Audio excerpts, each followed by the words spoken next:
All right, so here is the big 485 page PDF. Now, it can be a little bit overwhelming when you download a PDF and you see that it's 485 pages. I get it, but it's worth it. It is worth going through. And I'm going to try to give you a little teaser here of why you should go through this, I guess. The first reason, obviously, is for facts or is for data. So if you don't believe what is being written in this report is necessarily facts, it is data. So we are collecting data. The first thing you're going to find from page 1 through 5 is the Minnesota BCA ACISS 2015-28.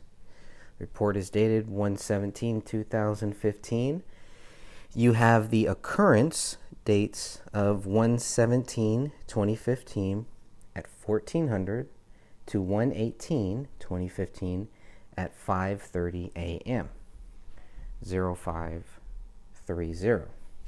Page 6 through 8 is Brian Bones' application for a search warrant, January 17th at 15:06 military time. That would be 3 p.m. Page 9 and 10 is the actual search warrant that is signed by the judge of the district court at 15:06. Page 11 is Brian Bones' receipt, inventory, and return.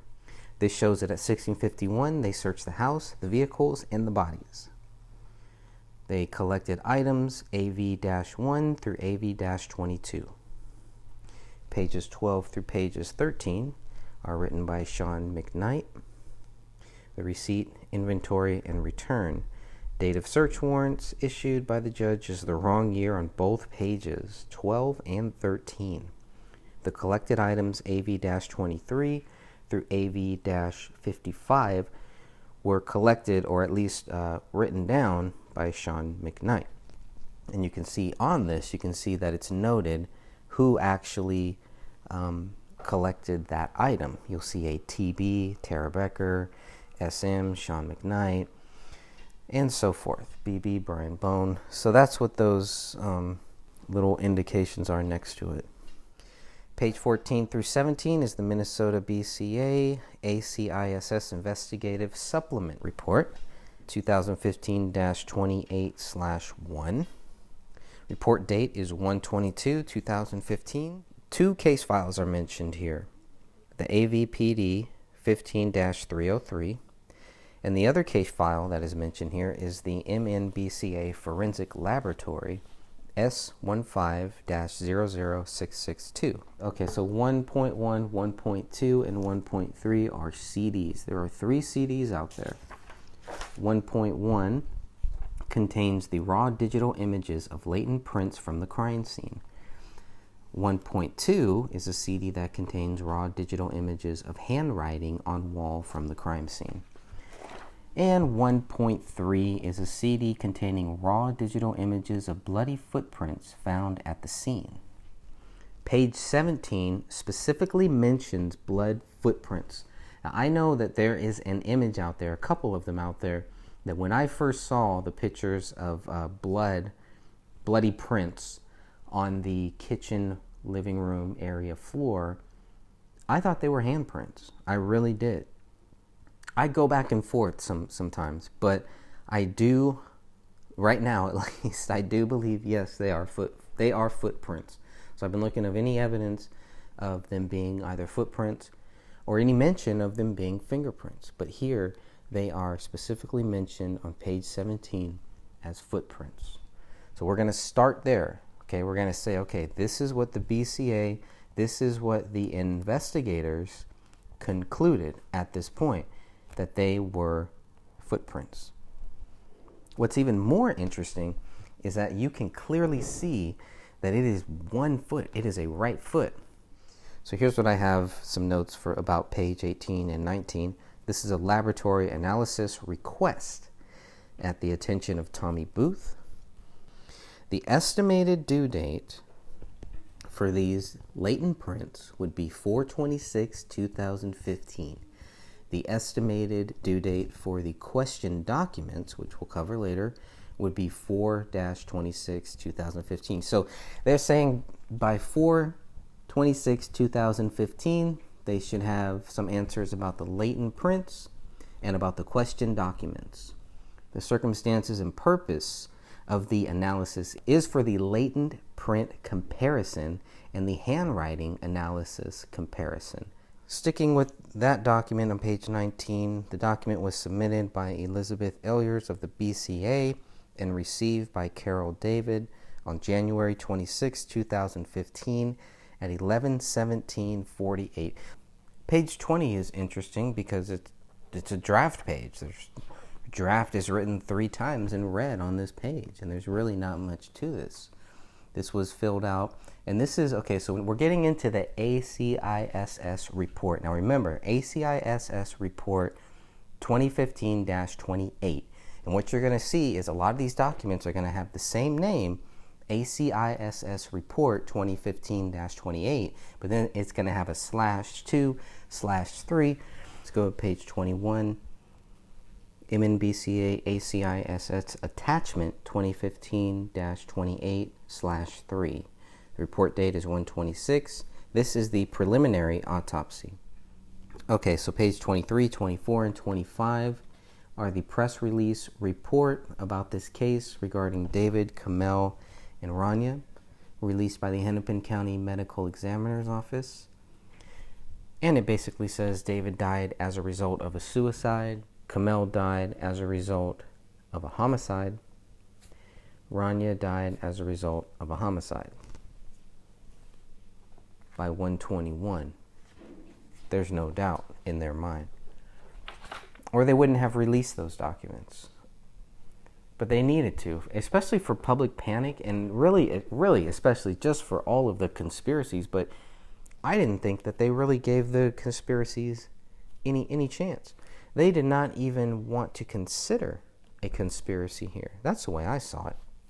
I don't see any. I mean, you can read these police reports and you can clearly see they're very careful to mention the public is not in danger.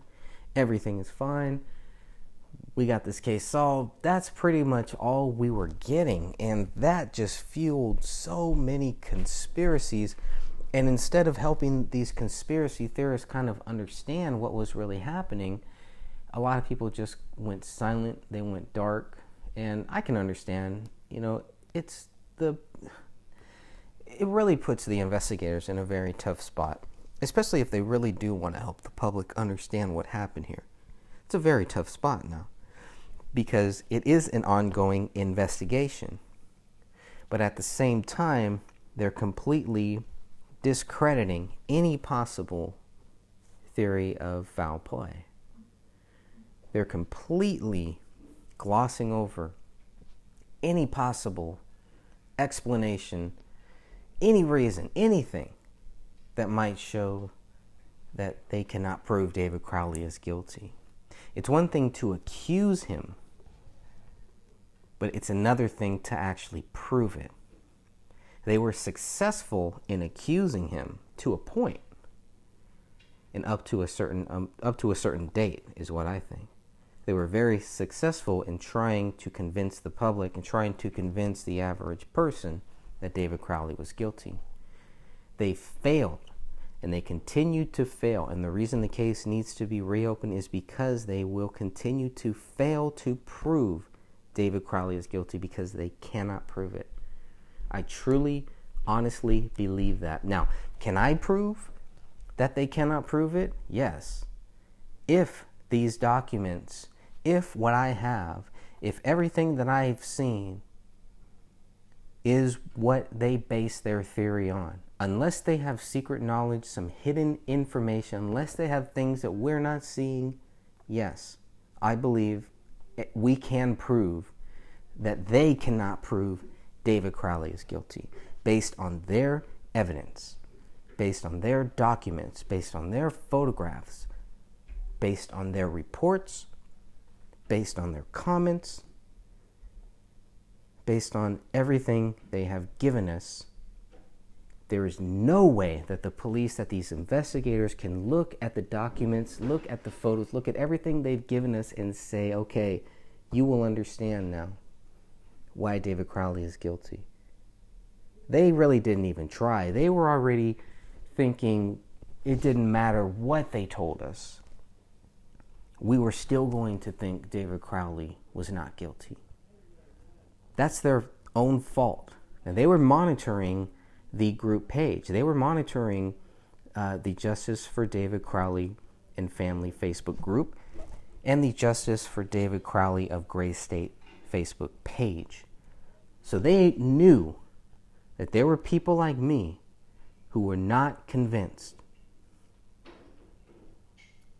They lumped people like me into a category where everybody thought that the government killed David, and that was it. That's totally wrong, and that's totally unfair to real people who were really looking for what really happened here. They did a big disservice to us. So I think they were kind of like, well, it doesn't matter what we tell you, you're still going to think David Crowley didn't do this. And to me, that made it sound like, okay, so then you're not going to put any effort into it, right? That's pretty much what you're telling me, and that's what I told. Well, I didn't tell Gummert. That's what I should have told Gummert. Is you just said that no matter what, you think we'll still be convinced that David Crowley did not kill his wife and his daughter and then kill himself. Even though I've stated publicly many, many times that I'm open to it, that I want to see it, I want the evidence. They didn't even look at that. They didn't even care. Because it wasn't about that. Those are the people they should have been focusing on, not the people who were set that the government killed David, or that David was part of some global conspiracy, or it's going to release some movie that was going to change the whole world, or whatever. So they did a very big disservice to the public, because they did not help us understand. They didn't even take the time, really. So anyways, Gummert did. Gummert at least took the time to answer those questions. He tried to back out, kind of, not really back out, but at first he was not going to answer those questions. But he's a man of his word. Gummert is a man of his word, and he answered those questions, and I thank him for that.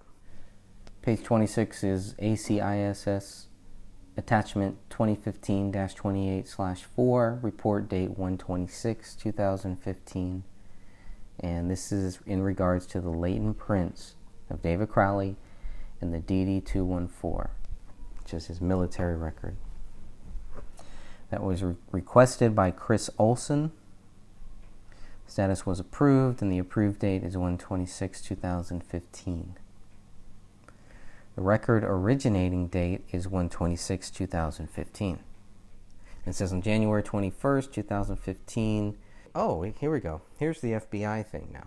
Because it was always, were the FBI involved? Were the Department of Homeland Security involved? Were the FBI involved? Who was involved? So now we have the one mention of the FBI in these documents. I think this is the only mention that you'll ever see. And it's only for Olson to request from the FBI, from the Minnesota FBI, David Crowley's fingerprint card taken by the U.S. military on 6/24/2003. And this FBI agent, Travis Yarberg, sent Olson David's DD-214 on January 21st, 2015. This shows they had David's fingerprint. This is going to be one of the most important things that you're going to read in these documents, simply because of they have one match to David's fingerprint, one. And it's on the notebook in the office bedroom. That's it. They don't have a fingerprint. They don't have a palm print of David's on that gun. They can't do it. Now you could say, well, it's because the gun was there for 3 weeks. You could say it's because of the dog. Whatever you want to say. That is a fact. They could not put the gun in David's hand. That's a big thing. It's a huge thing. It's one more reason to reopen this case, I think. You talk about the smoking gun. The bloody gun might be the smoking gun. Okay, so Olson gets the fingerprint card from the FBI on January 21st. Then on the following day, he receives David's DD-214 from SAIC Michael F. McDaniel. So even though we were told that the FBI were not involved, technically they weren't, and technically they were, right? They weren't involved in the investigation. There's no proof that they were involved in the investigation, but they were contacted. So, semantics, yeah, okay. I'll give them that one. And then page 28 through 31, another ACISS crime scene supplement, 2015-28/5. So now we're into the fifth part. Still dated 1/17/2015. The crime scene processing. That's what we're going to be going through here now. The BCA received a call at 14:17. They arrived at 15:30. Their work was completed on 1/18 on the following day at 4:30. The BCA, on page 28, you'll see the BCA took 800 photographs. They took a photograph of the exterior, the interior, general area, point of entry, no. Point of exit is no. Shoe prints, no. That was interesting. Footprints, yes. Tire tracks, no. Tool marks, no. Victim injuries, yes. Weapons, yes. So when you think about just another thing, going back to those shoe prints, I did notice that comparisons to the officer's shoe prints were made to shoe prints in the snow. And then I wondered, did the police ever compare David's shoes to the shoe prints in the snow?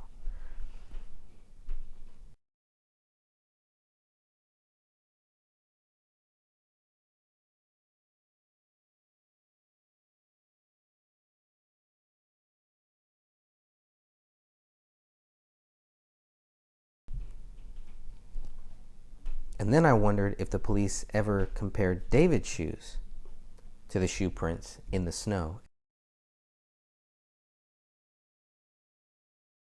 Page 31 shows Ellier's story. She was contacted by the BCA's Operations Center, and she was requested to respond to the crime scene in Apple Valley. SSA O'Donnell documented the crime scene through video, which was recorded onto a mini DVD and which was later transferred to a DVD for easy viewing.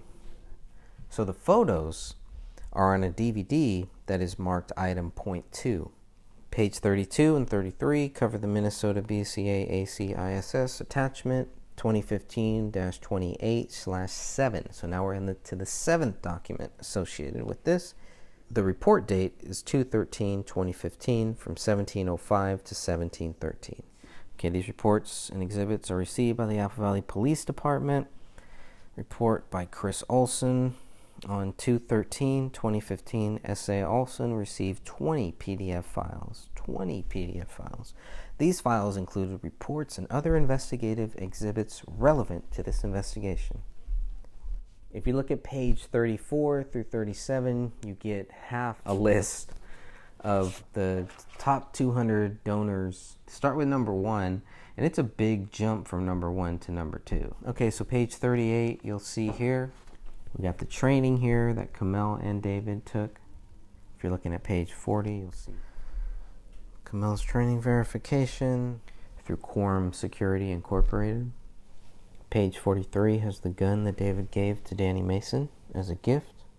Page 44, Kamel's firearms bill of sale, purchased on 7/25/2009 at the Gun Zone in Dallas, Texas.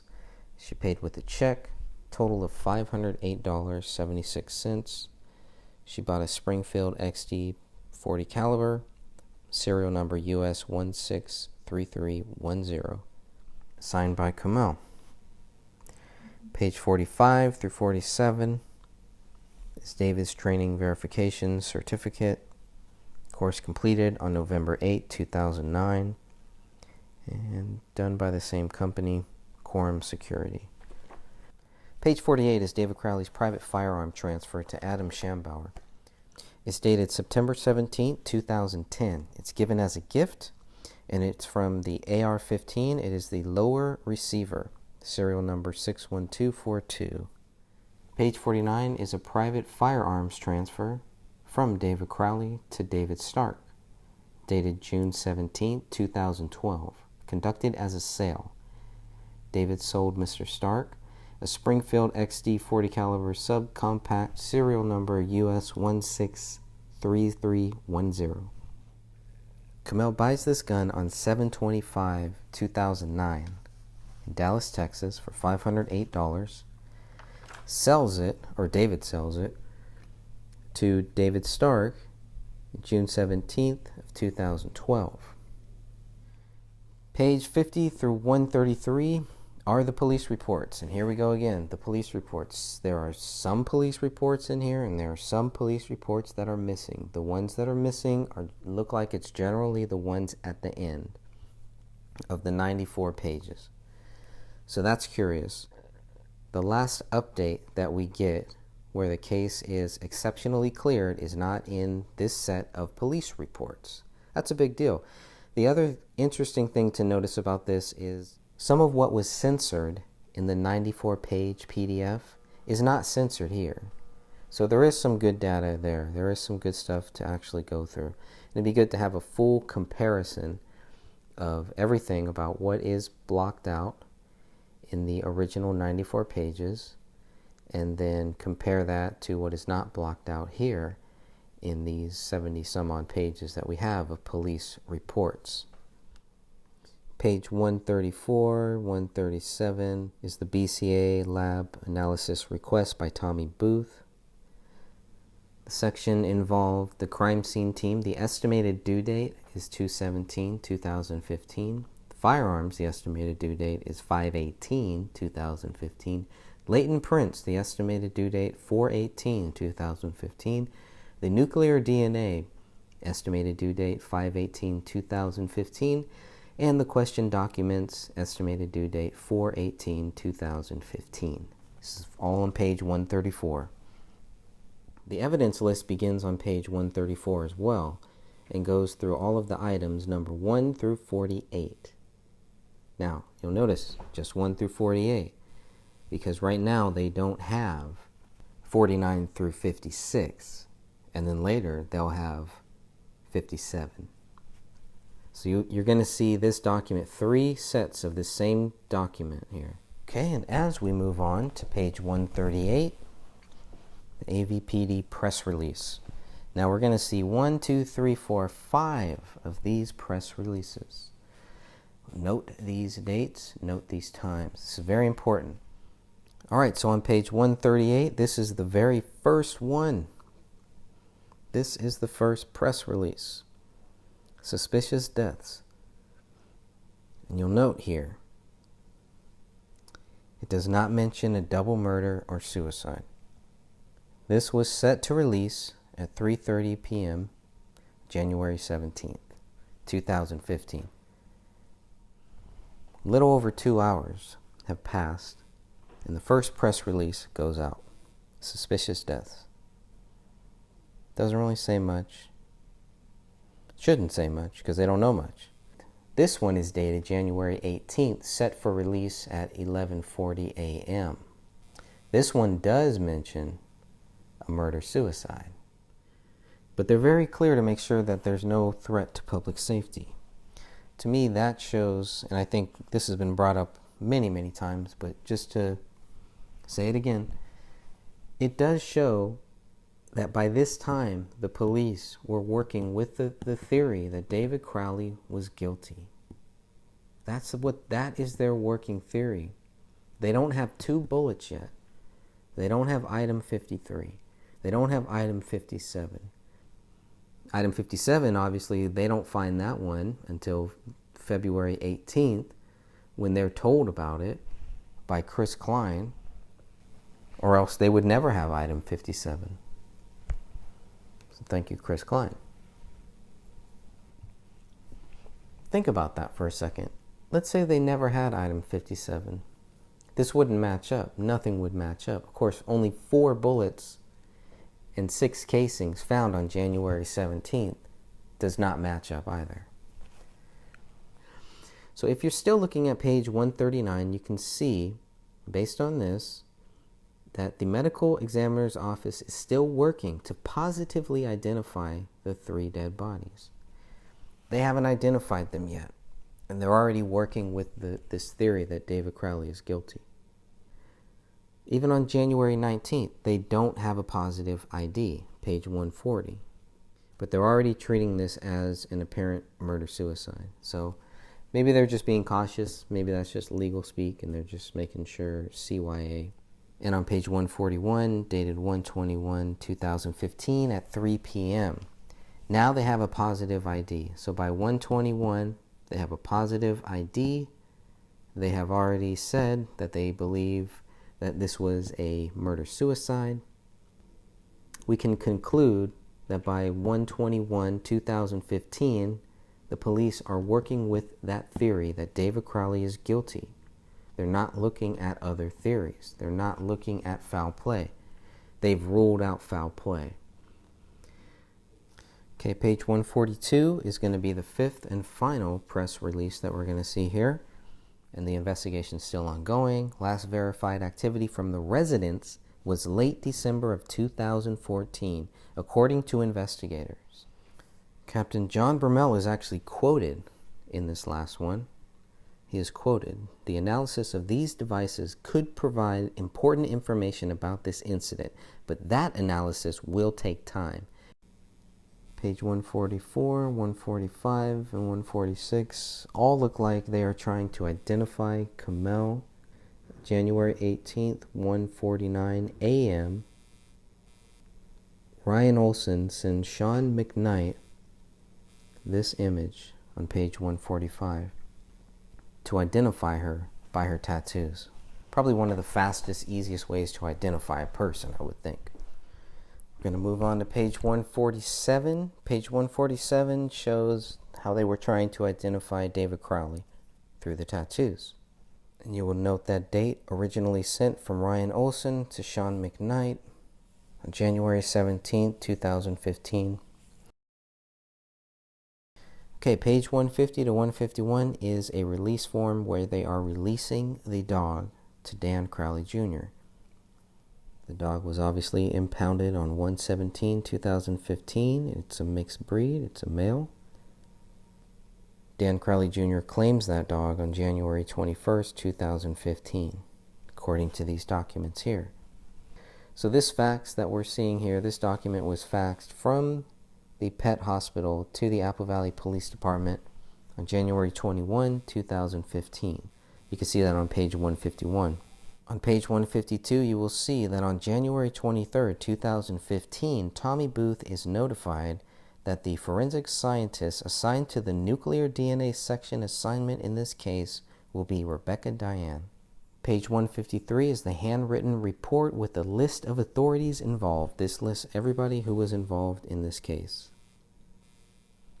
Page 154 through 157 is Kamel's messages with an unnamed person. The dates include Monday, November 24th at 9:57 a.m., where she met with somebody at a coffee house. Kamel's plans for after the holidays. Quote, "I'd also be interested in planning a more elaborate, fun get-together after the holidays." On page 155, she's corresponding with somebody on December 3rd, 12:39 p.m., and she responds on Friday, December 5th at 11:53 a.m. So you can read page 154 through 157, and you can see, and you can judge for yourself. Because we get down to page 156, and now we're in December of 2014.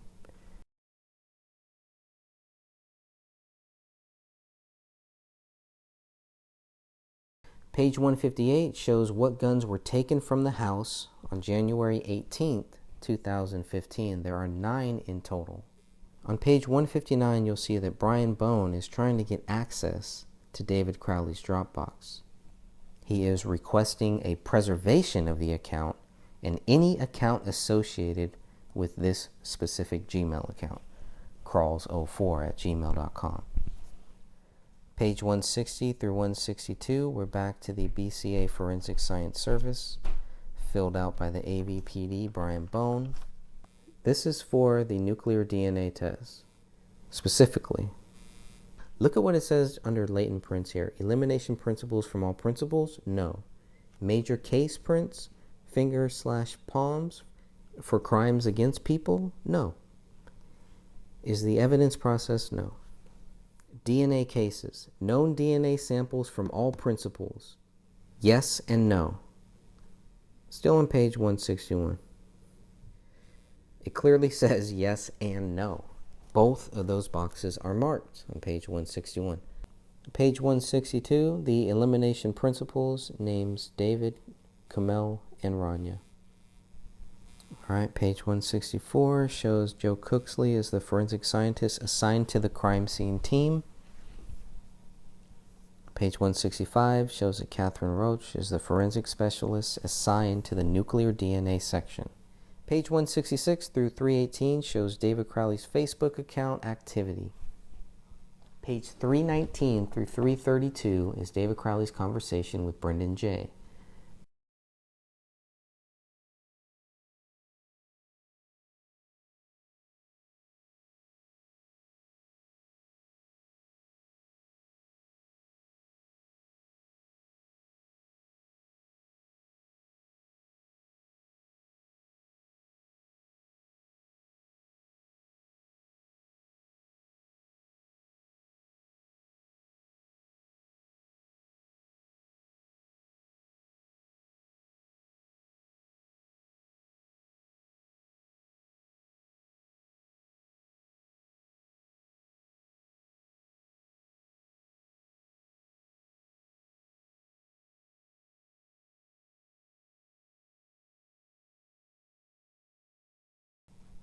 Look at page 335 and 336 now, and you will see this post that was removed. You won't find this post anymore on David's social media. This was removed, a removed post, page 335 and 336.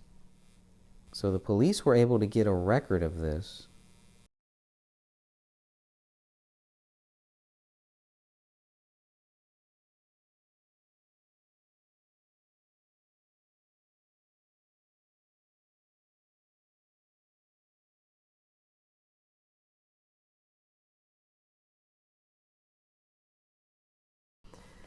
All right, page 337 shows Sean Wright with Luke Radowski. Again, you got to ask why. What is going on here? Well, obviously, to the police, page 337 relates to 335 and 336, or it also relates to 338. Check out 338. That's when Sean Wright starts asking for the admin rights. So I was just wondering, when I looked at page 341, I was like, why is this post here? And then I scrolled up to page 340, 339.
Now, the thing is, if they already think David Crowley is guilty at this point, why are they doing all this? Why are they going through all this stuff? I don't know. Page 342 is the email exchange between David and Jason Allen. Now, Jason Allen forwards this email to Sean McKnight on January 20th, 2015. David sent this email on 12/17/2014. He was planning for the future. He was actively planning for his future. How does that equal a suicide? How do they go from planning your future to committing a double murder suicide?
Page 345 is a picture of David, Danny Mason, and others on Facebook.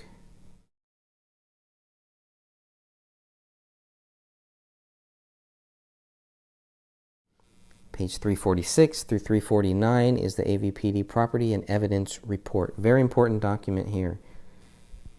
Page 350 is the Property and Evidence Report, dated 1/22/2015 at 1:59 p.m.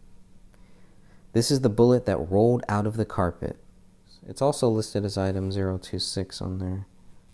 Page 352 is another Property and Evidence Report with the bodies in the bags. This is print dated 1/27.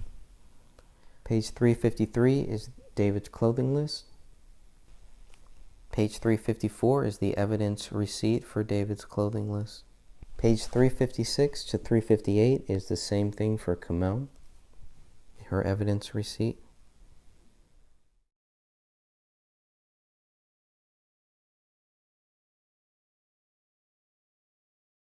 Page 362 is the property release form for the same bullet that was found on January 20th that rolled out of the carpet.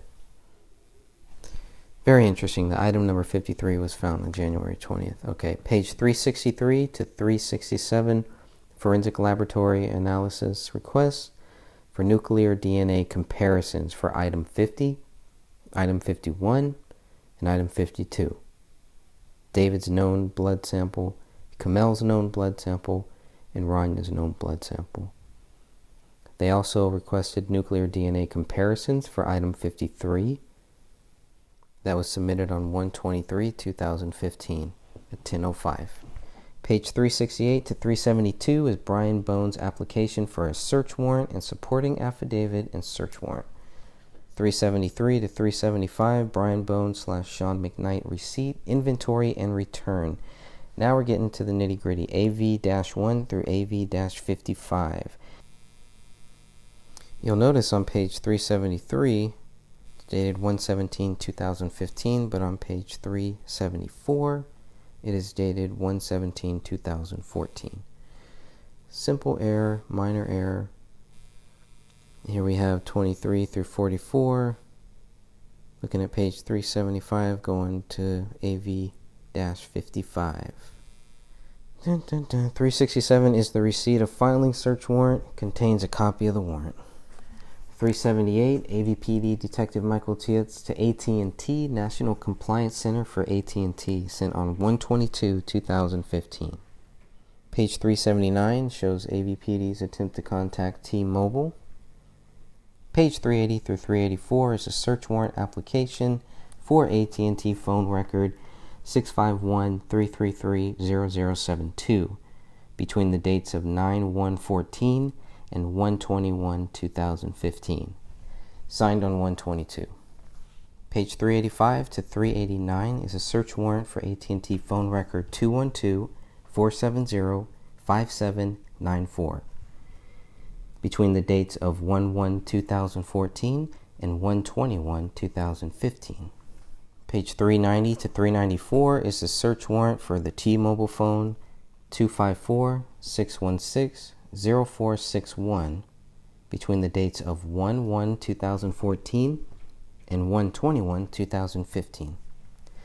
Page 395 is a search warrant for the AT&T phone record 612-999-4890 between the dates of 9/1/2014 and 1/21/2015. Page 396 to 399 is when Gummert learns in regards to Rania School that David and Kamel had multiple emergency contact numbers on file at the school, including the number 612-999-4890. Page 400 to 404 is Sean McKnight's search warrant for the computers and digital media storage, and the list of items are included. This evidence may show motive, pre-planning, intent, or a recording of the crime itself in video, still images, or audio form, and we know that's not true. 28 devices were found in total. This is the autopsy of David has not yet been started. If you look at page 401, just going to quickly go to a different document here to refer when the autopsies of David were done. autopsy here says 11:50 a.m. So page 1 of David Crowley's autopsy says 11:50 a.m. But Sean McKnight's report clearly says the autopsy hasn't even been started yet. And it's signed and dated 13/30, 1/18/2015. Okay. Page 405 to 409 is Brian Bone's application for a search warrant and supporting affidavit. They're requesting financial records, Wells Fargo records. On page 407, there's indications of financial trouble. From what they say, Detective Bone thought money and debt can be a contributing factor to motive in cases of homicides. He doesn't specifically say this case on page 407, but he mentions that they might have financial trouble. There's indications. What are the indications of their financial trouble? Because people told them that? Page 410 through page 413, David Crowley's financial records warrant and application requested by Brian Bone on 2/2/2015 at 2:13 p.m. They are requesting AAA credit screening and financial records. Page 414 to 418, Kamel's financial records warrant and application, also requested by Brian Bone on 2/2/2015 at 2:13 p.m. Page 419 to 421, cover David Crowley's Dropbox search warrant and application. This is also requested on the same date, 2/2/2015, 2:13 p.m. by Brian Bone. Page 422 to 427 is the Equifax request from AVPD with the warrant attached. This is requested by Brian Bone on 2/4/2015 at 4:22 p.m. They are specifically requesting financial records for Kamel. Page 428 through 432 is pretty much the same thing, but for David Crowley, it's an Equifax warrant and application. Same date, 2/4/2015 at 4:22. They want David's financial records. So they have this stuff. And we see at the very end of this, again, there is very little proof of any financial trouble, from what I can see here. And that doesn't include David's pending deal for his Hollywood project. And it doesn't include the $14,000 check that was left on their front doorstep. And they're still saying that there's indications of financial trouble. With the $14,000 check found on the front doorstep, it's hard for me to believe there's indications of financial trouble. Why aren't the police seeing the same thing? Why aren't investigators seeing that same thing? Why did Mason Hendricks not want this to be made public? Did not want this in the police reports that were given to us? He told me that. Because this kills that story. This kills the whole theory that they had major money problems. Page 433 is the Apple Valley Police Department Incident Recall Report from Sidra. And this one is dated 10/18/2014. This is when Sidra goes to the Crowley house and is turned away. She wants to go see her sister. She goes there to pick up one of her dad's cars. She does not see her sister. She does not see her niece. She only sees David.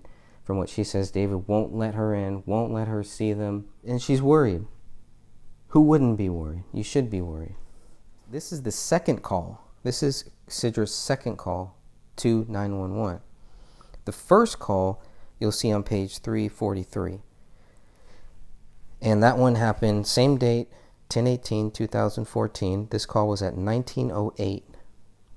They arrive at 19:30, and this is closed at 19:51. That's page 434. Take a look at that one. 2 calls within 2 hours. So she's in the lobby of the police office asking for assistance getting the cars back. The police can't help since it's a civil issue. All right, page 435 to 436. Back to the BCA ACISS Crime Scene Supplemental Report. This is 2015-28/8. The report date is 2/18/2015 from 0 to 0. This is item 57, a bullet found a month later. Police will try to tie this bullet to David's murder weapon. I don't think that they'll be very successful. The call was received at 2/18/2015 at 16:30. The time that they arrived is 17:30, and the time completed is 19:30. 2 hours. Exactly. 28 photographs were taken this third time that they've come into the house now. They recovered a spent bullet. Christopher Olson. On Wednesday, February 18th, 2015, Special Agent Lance Lehman is contacted by the BCA's Operations Center to respond to 1051 Ramsdale Drive. Lance Lehman is briefed by BCA Special Agent Chris Olson, and the purpose of this event was to document and recover a spent bullet from the attic. And the BCA crime scene team was on site as well, including Joe Cooksley, who was there on the first day, on January 17, 2015. He was there, and Beth Wolf. Special Agent Lehman took the 28 photos, item 8.1. This is all on page 437. Really good stuff here. The record original date is 2/19/2015 at 9:55 by Lance Lehman. Page 439 to page 442 are the crime scene drawings. Very interesting stuff here, especially when you think about the 3 different dates and you look at the dates on here. So there's no doubt they had to update this twice. Page 443, the Minnesota BCA ACISS lab result attachment. The report date is 2/3/2015 for nuclear DNA, and this is 2015-28/10. Page 444 is the Forensic Science Laboratory report on the examination of the physical evidence. For nuclear DNA, it lists items 1 through 53. That's it. That's what they're testing for nuclear DNA in this document at this point, up until this point. Page 446 are the results of the lab exam. This is the blood. Presence of blood is found on the pistol, item 1A, in 4 areas. It's 1A-1, which is the grip of the gun, 1A-2, which is the slide of the gun, 1A-3, which is the trigger of the gun, and 1A-4, which is the muzzle of the gun. They also find presence of blood on the magazine, item 1B, in 1 area called IB-1. They find blood on the knife, which is item 8, in 4 areas, 3 samples collected. 8-1, which is the blade, 8-2, which is the inside, 8-3, which is the handle. They found presence of blood on the pin, item 40, 40-1, on the grip of the pen. They found presence of blood on the notepad, item 41, 41-1 on the front cover, 41-2 on a page. They found, okay, now we're getting into bullet. I'm going to call this bullet 1, item 42, bullet 1. They found blood on the bullet, item 42-1. 42-1 is the actual blood on the bullet. Bullet number 2, item 43. They found blood on the bullet, item 43-1. We're still on page 446. And we're going to look at bullet number 3, item 44. Blood on the bullet, and the blood on the bullet is labeled as item 44-1. Here's where blood was not found. Blood was not found on 1B1, which is a cartridge. Blood was not found on 1B2, which is a cartridge. Blood was not found on 1C, which is a cartridge. Again, blood was not found on 45, which is a bullet. Page 447 shows the hair and fiber and when they were collected on. Not examined at this time were items 4 through 7, 10, item 13, item 16 through 22, item 25, item 26, item 28, item 29, and item 31 through 33. This is signed by the forensic scientist in charge, Rebecca Dian. Okay, page 448, Minnesota BCA ACISS lab result attachment, 2015-28/11. This is dated 3/11/2015. Lab number 2, crime scene team. Page 449 is a forensic science laboratory BCA result of the field examinations report 2, item 1 through 57. Brian Bone requests BCA crime scene team to go to the house to look at the hole in the ceiling and search for any possible related bullet. So Brian Bone calls the BCA Operations Center sends out their team on 2/18/2015 to recover item 57. Hours in the house from 1745 to 1945. Page 452 shows the observations of the scene. Page 453 shows the description of the bodies. This is a very important read. Okay, page 454 shows HCME entered the scene at midnight on 1/18/2015. The bodies are taken 90 minutes later. Fragments of bones and tufts on the hair were observed on the area rug in the living room. Page 454 is a list of items collected. Item 1, Springfield XD, XD546473 with blood on it. Cartridge cases, items 2, 3, 9, 30, 36, and 37.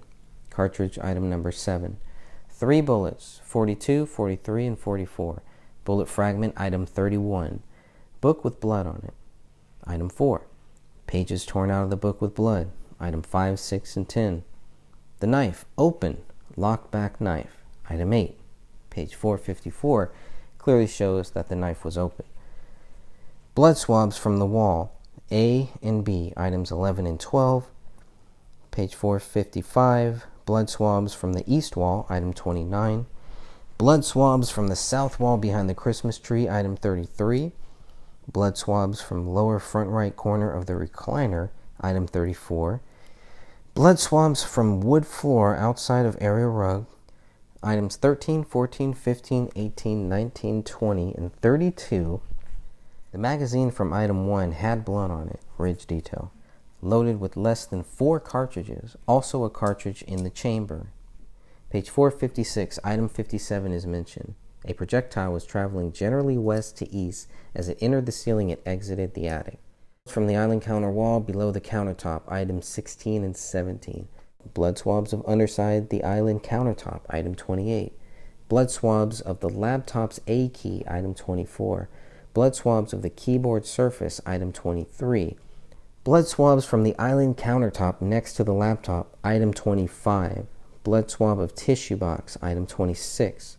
Blood swabs of cell phone, item 35. The dishwasher was open, dish racks pulled out. Blood swab of the kitchen floor, item 21. Blood swab inside the dishwasher, item 22. Page 457, items 46 and items 47, the notepad and the note page, possible handwriting samples from Kamel. Page 457, item 48, checkbook from David, possible handwriting samples from David. Blood swab collected in hallway outside of the office, item 27. Blood swabbing of office desk, item 39. Blood swabbing of notepad, item 41. Possible bloody ridge detail and blood on previous page 2. Blood swabbing of pen, item 40. Open safe in the master bedroom. Loaded magazine with keys and miscellaneous items. There is a swabbing of push keys on the top of the safe, item 38. Page 458 is the house diagram. You have the basement wall bullet here. You have the hole in the south wall. Chemical testing failed to detect the presence of lead. Bullet item 45 was retrieved from inside of the wall near the hole in the basement. This is all the basement wall bullet. The bullet hole in the living room was underneath the area rug. Holes were observed in both the area rug and the wood floor underneath that rug. Chemical testing of hole in wood floor failed to detect lead.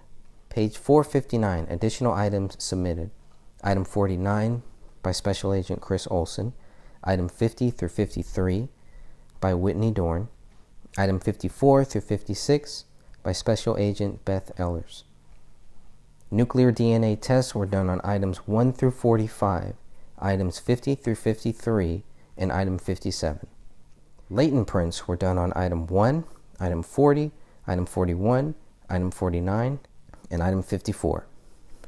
Firearms, item 1 through 3, item 9, item 30, item 36, item 37, item 42 through 45, item 53, and item 57. Question documents, item 41. No analysis at this time was done on items 46, 48, 55, and 56. This is dated 3/11/2015. Page 460, the Minnesota BCA ACISS Lab Results Attachment, 2015-28/12. The report date is 3/16/2015 for nuclear DNA. Page 461 is about Rania Crowley's known blood sample, which is item 52, single source composite DNA profile. Page 464 shows the nuclear DNA tests were done on item 1, the gun, which is 1A and 1B, item 8, the knife, blood swabs for items 11, 14, 23, 27, and 35. Nuclear DNA tests were also done on item 38, the push keys from the gun safe, item 41 from the notepad, item 42, 43, and 44, which are all bullets, item 45, which is the bullet in the basement wall. This is all nuclear DNA tests. These nuclear DNA tests were also done on item 50, which is a blood sample of David Crowley, item 51, a blood sample of Kamel Crowley, and item 52, a blood sample of Rania Crowley, page 465. These tests were also done on item 53, the bullet that rolled out of the rug, and item 57, the bullet that police found in the attic. No blood on that bullet. Sampled, collected, labeled as 57-1. Still on page 465, here are the DNA results. Item 1A-3 is a mix of 2 or more people with major male DNA profile that matches David. Major profile does not match Kamel or Rania. Rania cannot be excluded from being a possible contributor. Kamel is excluded. Item 1B is a mix of 2 or more people. Major male DNA profile matches David. Major profile does not match Kamel or Rania. Kamel and Rania cannot be excluded as contributors. Estimates 99.95 to 99.97 of the general population can be excluded. Page 466 is item 8-1, which has a mix of 2 or more people. David, Kamel, and Rania cannot be excluded from being contributors. 99.95 to 99.98% of the estimated general population can be excluded. Items 11 and items 44-1. Single source female DNA profile matching Kamel. David and Rania are excluded. Item 14, 23, 27, 42-1, and 43-1. Female DNA profile matching Kamel. David and Rania are excluded. Item 35 has a mix of 2 or more people. Kamel and Rania can't be excluded. David is excluded along with 99.9998% of the general population. Page 466, item 38, which shows a mix of 2 or more people. Major DNA profile matches Kamel. Major DNA profile does not match David or Rania. However, David and Rania cannot be excluded from being possible contributors to the mixture. Page 467. Item 41-2 has a mix of 2 or more people. Major DNA profile matches Kamel. Major DNA profile does not match David or Rania. David and Rania are excluded. Item 45-1 shows no DNA profile obtained. Item 53-1 shows a mix of 2 or more people. Major DNA profile matches Rania. Major DNA profile does not match David or Kamel. David and Kamel are excluded. This is very important right here because item 53-1 is the bullet that rolled out of the carpet on January 20th. What you're reading here shows they did not have the bullet that they will say killed Rania until 4 days after the bodies were taken out of the house. That's ridiculous. 4 days after, January 17th goes by.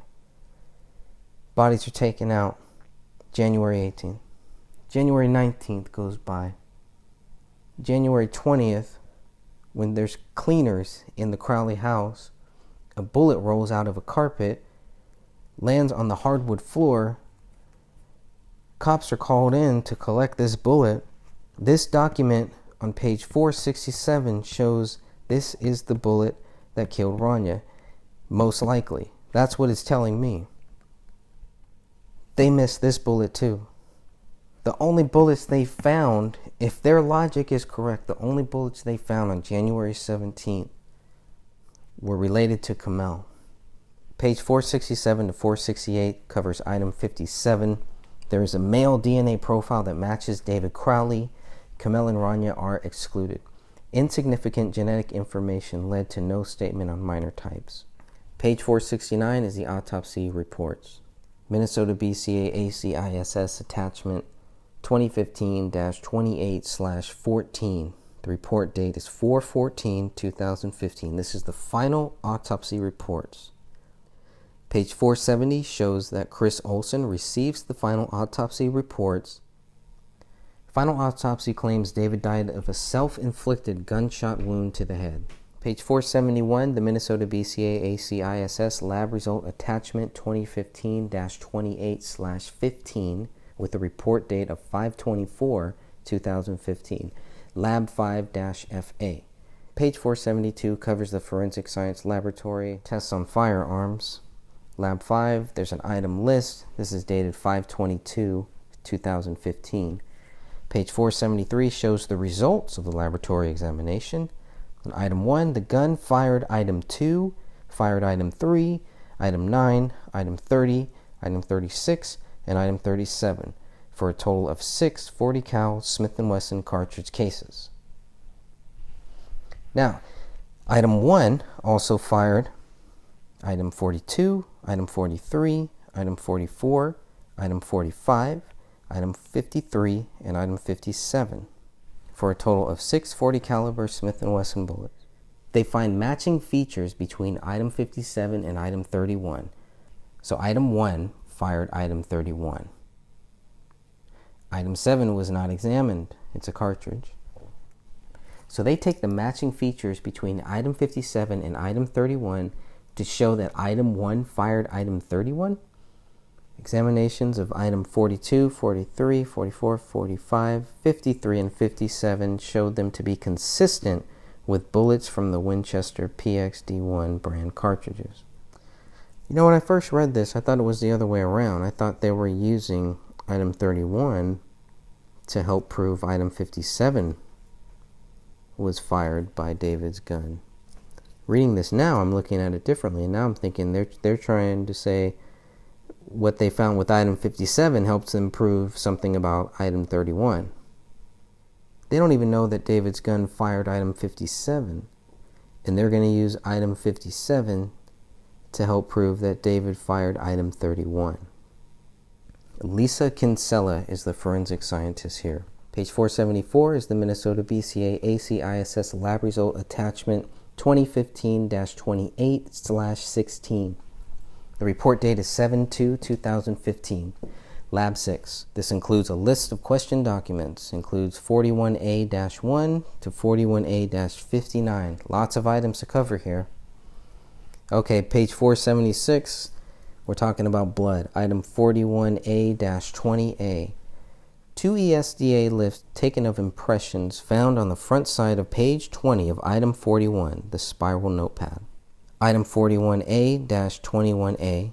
2 SDA lifts taken of impressions found on the front side of page 21 of item 41.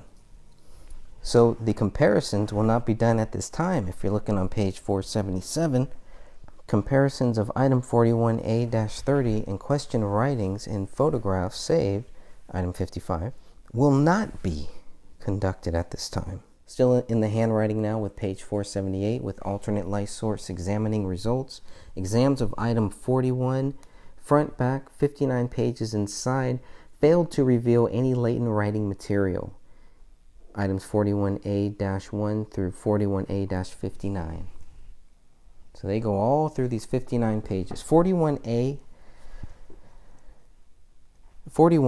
is the notepad. 41A is the paper on the notepad, and 41A-1 through 59 are the pages. The indented impression examination results are also listed here. These impressions were done on 41A-20A and 41A-21A. Limitations. Additional writing impressions were developed that could not be interpreted. Page 480 is the BCA ACISS lab result attachment 2015-28/17, dated 9/10/2015, September 10th, 2015, done by Lab 7.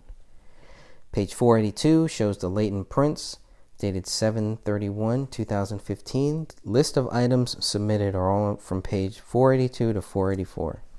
This includes the gun, the magazine, the pen, the notepad, 59 pages. Item 49 is a known fingerprint card of David Crowley. Item 54 is a CD with images of 25 NEF images. Item 58 is a disc with images of latent prints from 1A, 1B, 41A, and 54. Latent prints. Item 1A, latent palm print, which is labeled as LP1A-1. Item 1B, latent fingerprint, which is labeled LP1B-2. Item 54, a latent palm print, labeled LP54-1. File names BCA499, NEF through BCA5001, NEF.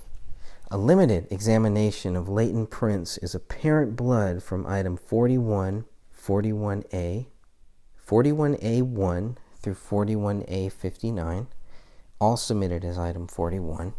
So on the notepad, they find 2 latent prints that are suitable for comparison.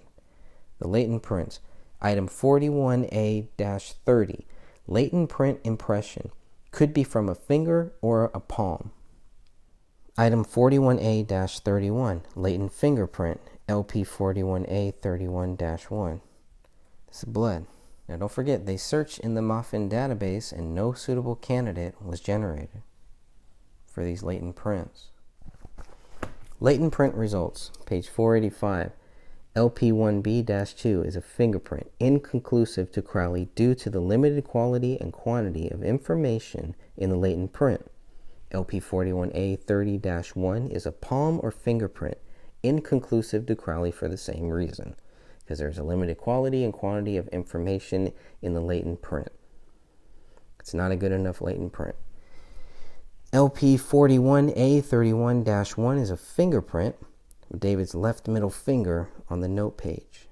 2 palm prints, LP1A-1 and LP54-1, could not be compared due to no known palm print of David, according to page 485.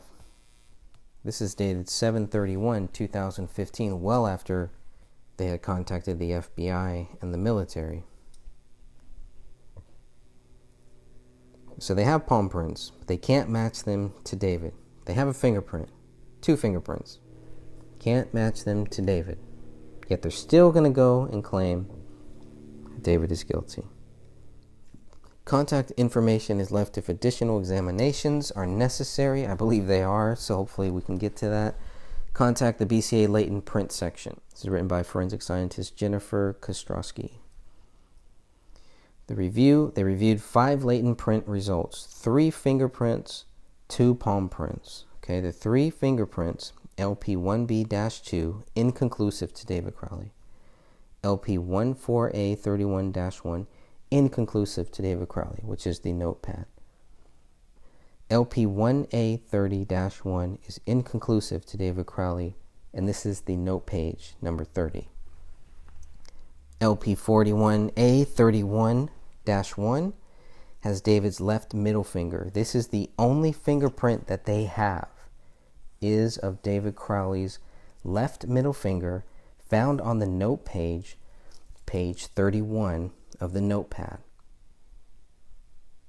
That's it. It's all they can conclusively say. That's what they have.